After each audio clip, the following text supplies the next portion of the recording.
Let's throw something fun.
So when you watch me throw, watch my body a lot versus the clay.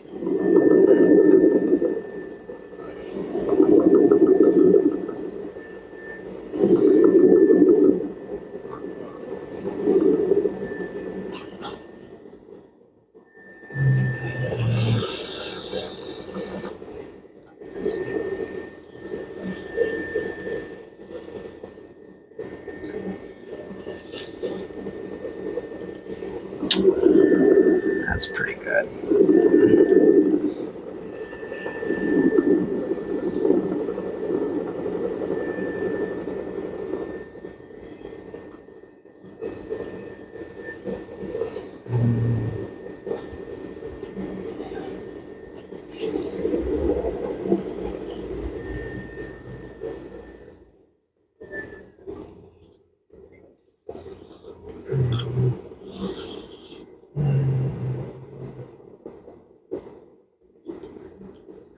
I just want to feel my way down.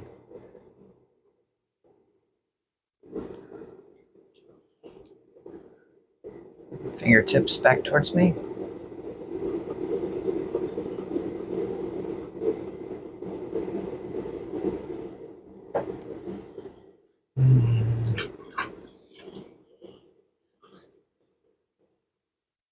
A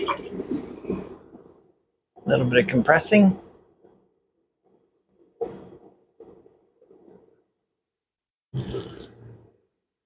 Chair up.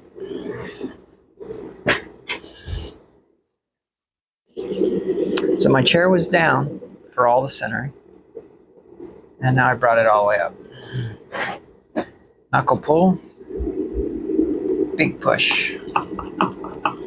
Bat's trying to come off, so I got to back off just a little bit.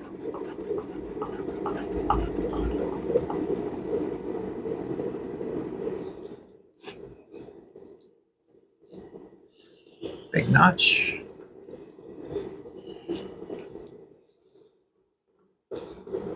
Big push, driving in.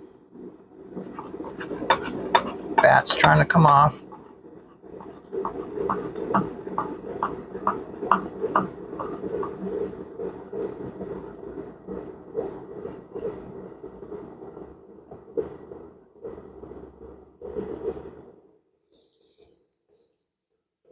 So when that happens, when it lifts, I just ease off slightly. But to be honest, I'm okay if it pops off. It happens sometimes. Normally now I would have switched to the big chair, but I'm going to stay in this one a little longer since I know a lot of you don't have taller chairs.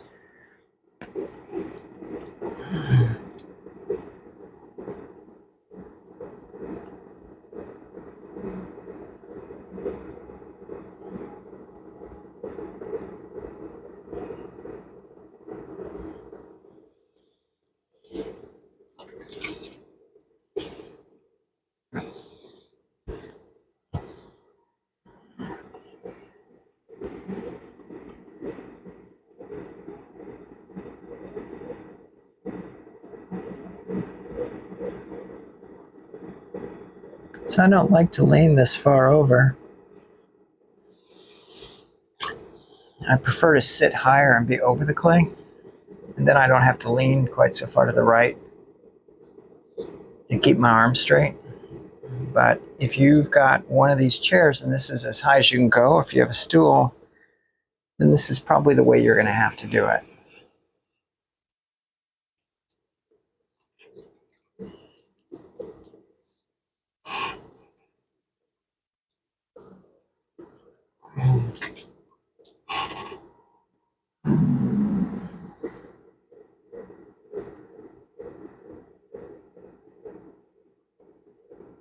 So it went a little easier that time. And then I just stayed to the bottom 4 inches because that's where the clay is. Do it again.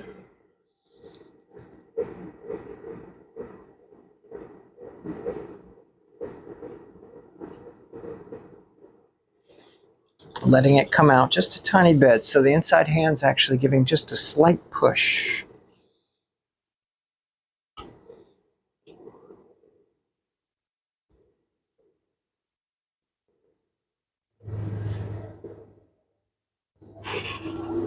And be sure to get your arm wet before you slide it in if you leave this narrow. Now I'm going to push out a little harder from the inside.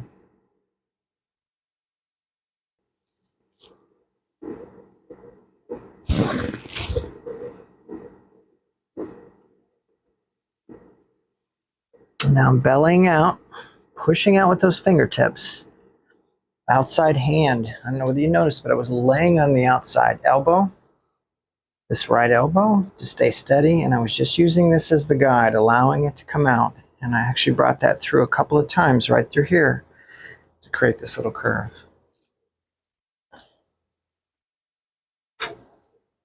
Now this is the point where, 1, take the water out, and 2, hang on, let me stop that hot tub so you don't have to listen to it.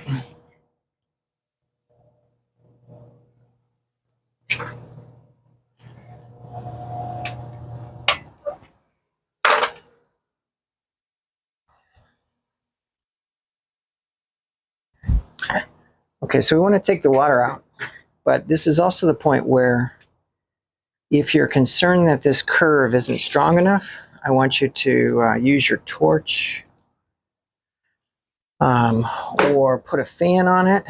And if you're new to a torch, let me just show you.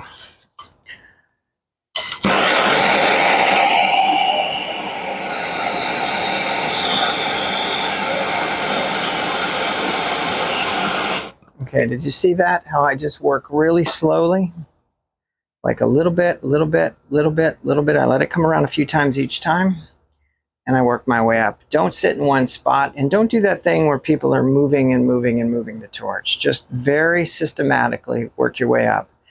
We want to get the drying as even as possible. Now, that's not long enough to dry this clay out, enough to make any difference, but you spend a few minutes doing that, working your way up slowly up the curve and then back down the curve and slowly back up the curve. It'll make a substantial difference. When I throw the really big ones that start out with a low belly, I take a break in the middle. Once I've created the bottom belly, regardless of what percentage it takes up of the piece, I generally walk away and I'll leave a small fan blowing on it, and I'll come back, I'll go eat a sandwich, take a break, have a snack, whatever, come back out, pick up where I left off, and that dryness makes a huge impact. It's just much stronger, which allows me to be more aggressive above. I get the shapes I do because I'm aggressive. I can be aggressive because I have a strategy. Okay, I'm going to take this metal rib.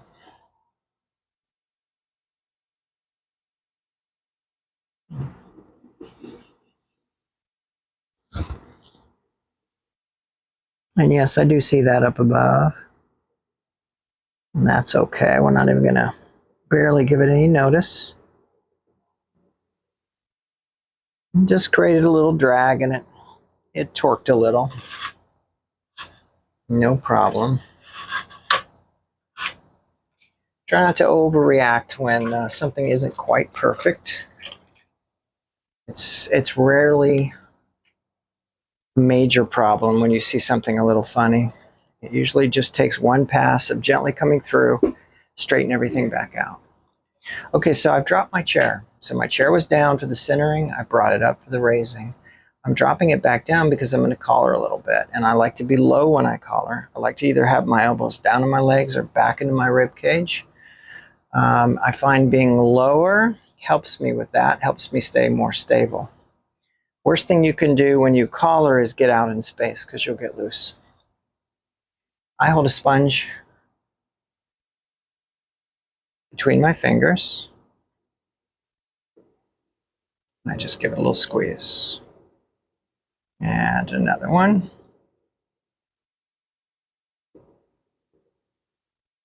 Now I'm going to come back with the rib again. Slide my hand in as carefully as I can. Try not to hit that wall up above. And just roll over once or twice over this curve. Perfect.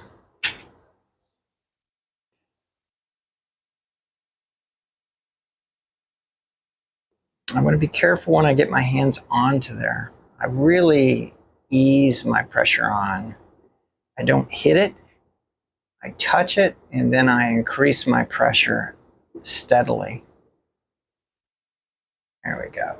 So I squeezed in here. I lightened up to come over this section to allow it to remain out, and then I started squeezing back in. So what have I created? I've created a curve, a circle, so to speak, in the middle of the piece. I can take my rib, I can come back.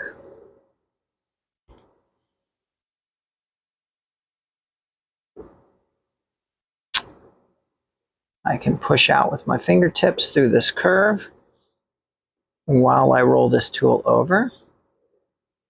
And I've got one little thin section right here. It's just a little bit thin.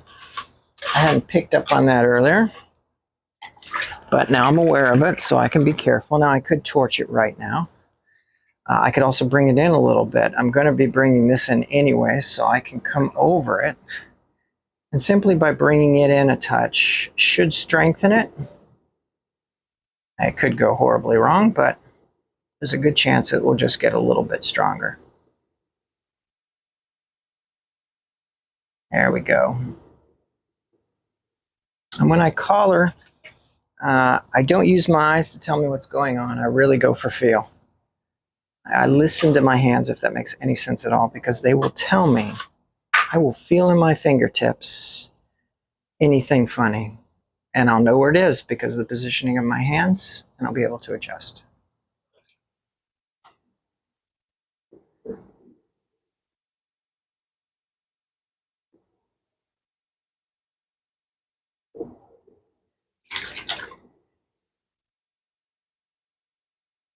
Now I want to bring this in.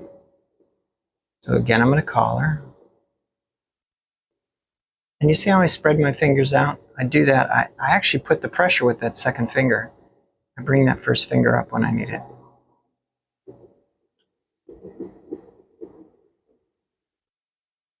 There we go.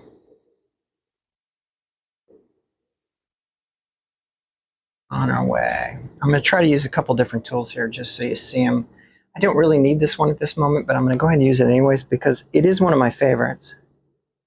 And I like to roll it through these curves. See how pretty that is?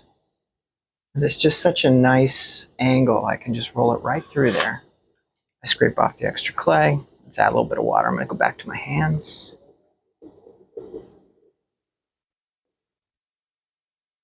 I'm bringing this in, giving it a little squeeze. Clay does not like to come back in when it's been wide. It had to be wide to get our arm in. And then to ask it to come back and be something narrow, it's not going to want to go back. So it's going to fight you a little bit. And it does that by kind of torquing it, twists. So you've always got to be feeling for that. And when you feel it, there's a solution. We just come back, put a hand inside, go back to the sponge outside, and thin it a little bit. So I was basically raising with my first two fingers. My thumb is just holding the sponge. So my first 2 fingers and then a couple fingers on the inside. And this just helps me get control of it again by thinning it out a little bit. Now, if I go too thin, it's going to struggle to move again. But if I leave it too thick, it's going to torque. So you've just got to kind of feel your way through this. You don't want to go crazy. You just want to thin it down a little. Let's switch to the rubber one. I actually like this guy on the insides of pots way more than on the outside. But it's a nice tool, and it has a lot of usages. So I would definitely get one of these fairly flexible ribs. I like this guy when I create bellies on big pots. If I was doing a belly like this on a really big pot, I would come in with this or this guy. You'll see me use both of these on other pieces. This one I use constantly, you can tell because it's so worn down. Here, let's straighten this back out just a little bit. This curve is nice to play with sometimes too. I use it a lot actually when I'm up here on a rim. I like to kind of stick it right in the middle of a tall rim. Look how it creates that nice little accent.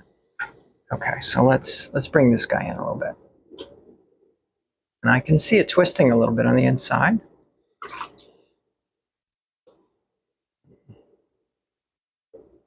It's like it's kind of folding just a touch. But it looks like it will take more, and I don't feel a problem, so I know I can do a little bit more because I'll be able to feel it before it really gets out of control. Now, creating that drag, you remember I talked about how there was a little bit of a weak section here. Well, I've stressed it out just a little bit here, and actually it looks like the problem is a little bit lower.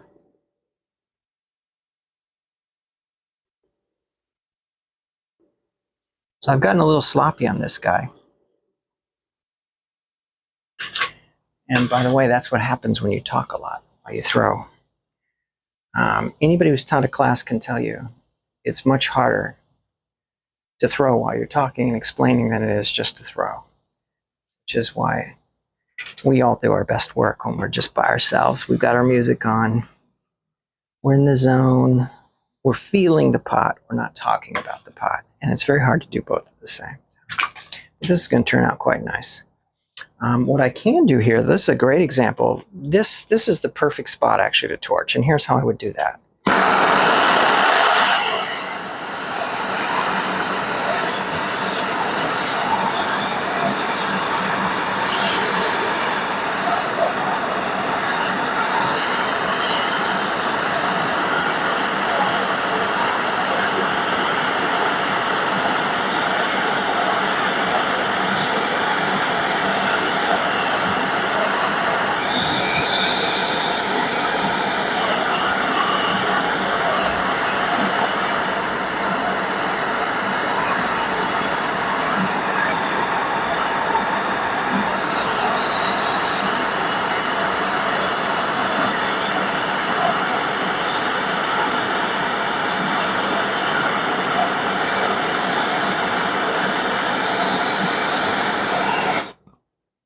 Okay.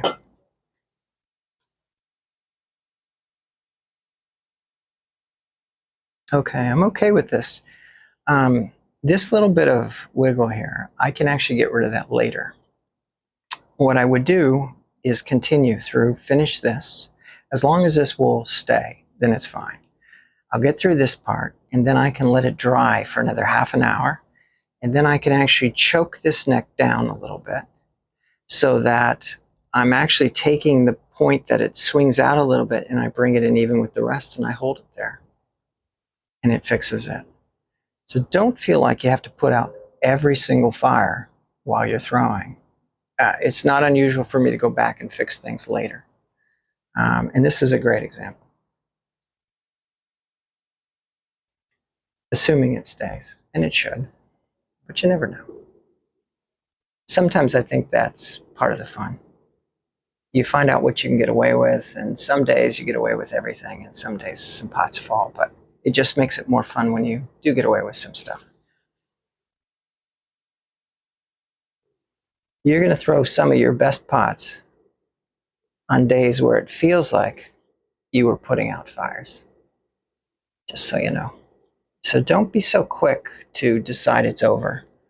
I see that a lot. I'll have a student here doing a private lesson and they're like, oh, it's ruined. It's not necessarily ruined if it's still standing. There's still a lot of things that you can frequently do to get to the finish line. And that's really what it's about. It's about making beautiful pieces. It's not about always having the perfect throw. You will have a lot of perfect throws, but you'll also have a lot that aren't. But can you get a nice piece out of every throw? And you make your money on your bad days by not throwing your clay away and getting to the finish line.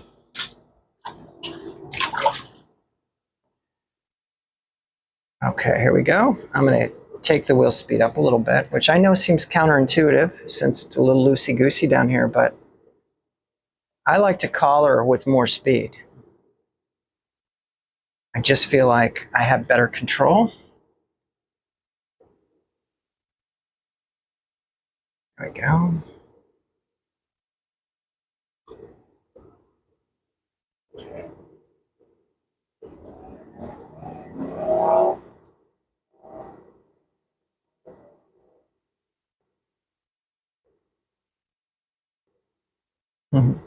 It's funny because I'm working up here, but I'm actually looking down here.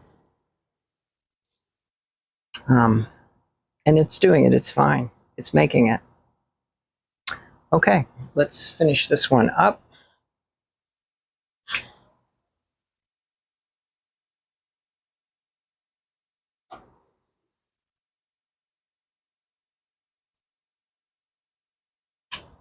So to recap on torches, you know, they're a great tool. When you need them, they're terrific. They can really help you. I don't tend to use them very much. I prefer the step away and let the fan dry after I have a big curve. And I do that before I have a problem. I don't wait till it has a problem. I do it when I throw a shape that I know is going to struggle to hold the weight above it. You know, there's all that force. In this pot, there's all of this weight pushing down on this piece. And that's not a lot of weight. But if I make this angle even sharper, and I've got this much weight, it's going to be under a lot of stress and it's going to want to sag. So it makes sense to dry this before I really start torquing or putting drag on the clay, because the more torque, the more drag, the more stress you put on the weakest point. Well, where's the weakest point? Right here. So if I put a fan on this and I go take my break, 5, 10, 15 minutes, 20 minutes, if it's really big, I definitely will do 20 minutes. If it's smaller, just a few minutes is usually enough, just to let it stiffen up just a little bit. Let some of that water evaporate out. Just a little bit firmer, then I can come back and put that extra strain on it to try to create more dramatic forms without having to worry so much. Once this starts to dip, that's a whole different thing. And then we've got to come in with a tool that will drop in and be able to pick it up a little bit. We've got to narrow it a little bit, and then we would need to torch to try to save it, just to give it enough strength to keep going. So it's great there. That torch is going to save you right there. But think of drying your pots as something you do to prevent a problem later. Okay. Well, the only thing left to do in this one is I want to touch up this rim a little bit. And then for me, this one's done. I might come back and squeeze it just a little bit. But to be honest, it's cute. And I would probably just trim here and not worry about that slight dip because you'll never see it. This will just trim up beautifully. This will trim up beautifully. This will trim up beautifully. So let's just fix this and let's call it good. And I want to try to use a different tool to show you something different.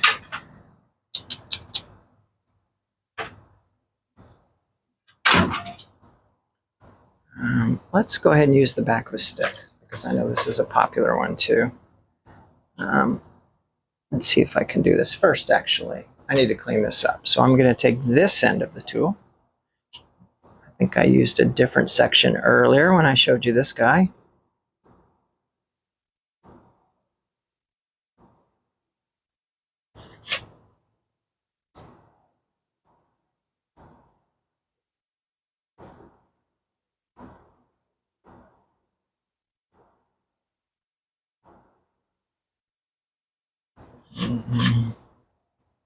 I took a little bit of clay off of there, just thinned it out a tiny bit.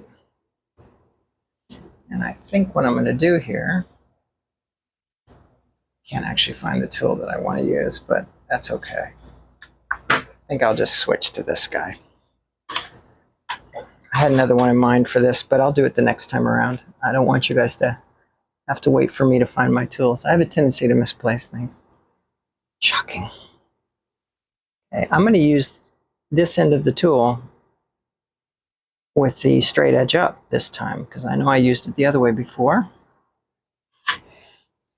And then I'll go ahead and just take it through this using the curved end again. And to be honest, of all the tools that I have, this is the one I use by far the most. It is my favorite.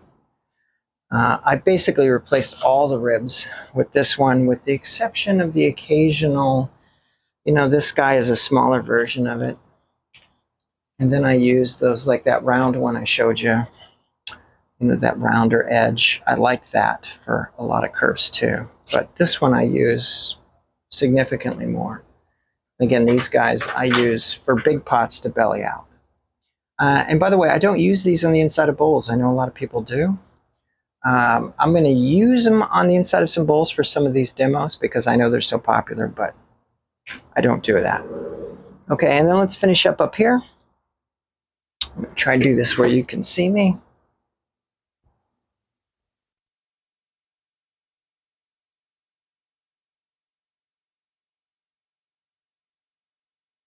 And because I'm going to trim later, I'm really just trying to get everything very close. I don't need perfection right now. I need perfection when it's done. Well, I still have another step before I'm done. So I just want to get very close. There we go.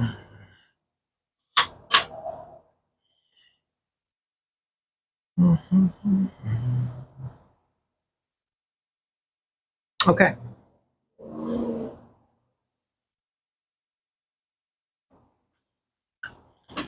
And that's how I shape those guys. And of course, you have got other options. You can make this really tight, and I do that a lot, where I really bring them super tight in. But wide is kind of fun too. So just whatever you like. All right. Hope that helped.